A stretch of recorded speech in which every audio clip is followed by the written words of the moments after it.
So lately I've been watching a lot of Law & Order Special Victims Unit, as I usually do during the summer. I know, I'm very cool, I have such a great life. And thankfully, to my knowledge, no one ever made a licensed Law & Order Special Victims Unit video game, because those are always atrocious. But I think we can achieve this different somehow and even give it a little bit of more extra a flair. So it took me a lot of thinking to come up with some way to achieve this goal. So I remembered there was a quest in The Witcher 3 Wild Hunt Blood and Wine that kind of could be an episode of Law & Order. I mean, it's gonna be, like, we gonna have to use a little bit of fantasy here, but this is a fantasy game and we have lots of fantasy, and yeah, it's gonna work out.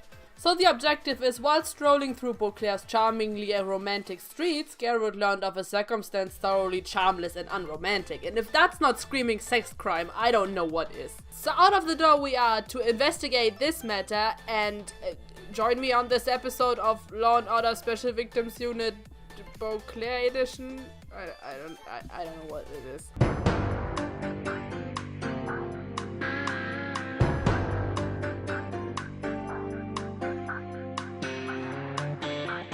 So the whole story starts in this shady tavern in the heart of Beauclair, where there's this guy that's been telling us that there's a lot of moaning and screaming from the graveyard. In the Witcher world, this is by no means uncommon, and as well as this could be meaning sexual misconduct, this could also be meaning bloodthirsty monster. But let's be honest here, the difference between a bloodthirsty monster and a rapist is, metaphorically speaking, not that big. So we start out by investigating on the graveyard if we can find any physical residue or any clues to something. Trampled grass and bloomers.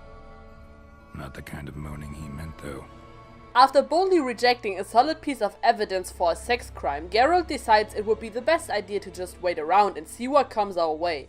After sitting down on a public sidewalk in a public graveyard to meditate for a couple of hours, it's finally nightfall and time for us to investigate even further. Instead of finding clues and preventing another crime from happening, Geralt thinks it's a lot less time consuming and less stressful to just catch the culprit red-handed. If this is in tune with the Beauclair laws, I have no idea, and I'm not the ducal guard, so I don't give a fuck. After nightfall, we are lucky because immediately we start hearing some definite crime sounds. Hearing any sounds like that from the catacombs should be a red flag enough for you to book it out of there, but Geralt has no fear because of mutations and he is hellbent on solving this crime. The crime quickly shows itself to be a marital dispute between these two people. It's an old married couple, long since passed away, and now they are ghosts, which I think is a good thing because the chance of them killing each other is now 0. So in this eternal and unsolvable argument, Geralt turns out to have to take the role of judge, jury, and executioner. What's this argument about, anyway?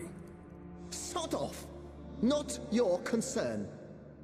Could help you resolve it. I know not your name, but you must help me.